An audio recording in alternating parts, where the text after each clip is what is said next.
అందరికీ నమస్కారం. ఈ వీడియో చూసే ముందు ఓం గణేశాయ నమః అని కామెంట్ చేయండి. మనిషికి తెలిసిన 14 విద్యలు, 64 కళల పాలకుడు వినాయకుడు. ఈ ఏడాది సెప్టెంబర్ 7వ తేదీన విఘ్న వినాశకుడు వినాయకుడు ఇంటికి రానున్నాడు. ఈ సందర్భంగా ఇప్పటికే ఇల్లు, మార్కెట్లు అన్నీ గణపతి ప్రతిమలతో నిండిపోయాయి. ప్రతి వీధిలోనూ గణేశోత్సవానికి మండపాలు ముస్తాబవుతున్నాయి.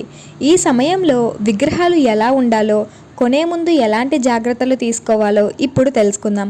వినాయక చవితి వేడుకలు తెలుగు రాష్ట్రాలతో పాటు దేశవ్యాప్తంగా ప్రతి సంవత్సరం ఘనంగా నిర్వహిస్తుంటారు. ఈ ఏడాది సెప్టెంబర్ 7న వినాయక చవితి జరుపుకుంటున్నాం. ఈ సందర్భంగా వినాయకుని విగ్రహాలు కొనుగోలు చేసే సమయంలో ఎలాంటి జాగ్రత్తలు తీసుకోవాలో, ఎలాంటి గణపతి విగ్రహం కొనుగోలు చేయాలో, ఎలా పూజించాలో ఇప్పుడు తెలుసుకుందాం. వినాయక చవితి కోసం ఏడాదంతా భక్తులు ఎదురు చూస్తూ ఉంటారు. దీనికోసం నెల రోజులు ప్రిపేర్ అవుతూ ఉంటారు. ఇక శ్రావణ మాసం ప్రారంభం కాగానే విగ్రహ వ్యాపారులు పెద్ద పెద్ద మండపాలు ఏర్పాటు చేసి విగ్రహాలను ఏర్పాటు చేస్తారు.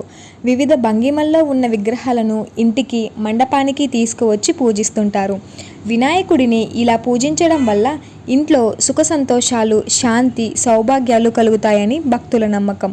మీరు కూడా ఈ సంవత్సరం వినాయక పూజ కోసం ప్రిపేర్ అవుతున్నట్లయితే ఈ వార్త మీకోసమే. ఇంట్లో పూజ కోసం గణనాథుని విగ్రహం కొనుగోలు చేసేటప్పుడు ముఖ్యంగా తీసుకోవాల్సిన జాగ్రత్తలు. ఇంట్లో పూజ కోసం గణపతిని తీసుకునేటప్పుడు ఆ విగ్రహం కూర్చునే ఉండాలి. అంతేకాదు అది మట్టితో తయారు చేసిందై ఉండాలి. దీనితో పాటు కిరీటం కూడా ఉండాలి. తొండం ఎడమ వైపుకు తిరిగి ఉండాలి అని చెప్తున్నారు. అలాంటి విగ్రహాన్ని ఇంటికి తీసుకువచ్చి పూజించడం వల్ల ఇంట్లో సంపద, సంతోషం, శ్రేయస్సు కలుగుతాయి. లేత గంధం రంగు గణపతి విగ్రహాన్ని పూజించడం మంచిది. ఇది ఇంటిపై ప్రజలకు విశ్వాసాన్ని చూపుతుంది. వృత్తిలో వారి పురోగతిని సంతృప్తి చేస్తుంది. గణపతి చేతిలో మోదకం ఉన్న విగ్రహం తీసుకోవాలి. వాహనం ఎలుక కూడా ఉండాలి.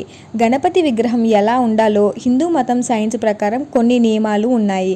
ఎలా ఉండకూడదో తెలుసుకుందాం. వినాయకుడి తొండం ఎప్పుడు కుడివైపుకు తిరిగి ఉండకూడదు. దీనిని పూజించడం వల్ల అనుకూలతలకు బదులు ప్రతికూల ప్రభావాలు ఏర్పడతాయంటున్నారు. ఇక వినాయకుని ఆరాధన, పూజ చాలా క్రమశిక్షణతో చేయాలి. మద్యం, మాంసం తినకూడదని జ్యోతిష్యులు అంటున్నారు. ఈ నియమాలను తప్పక పాటించాలి అని కూడా సూచిస్తున్నారు.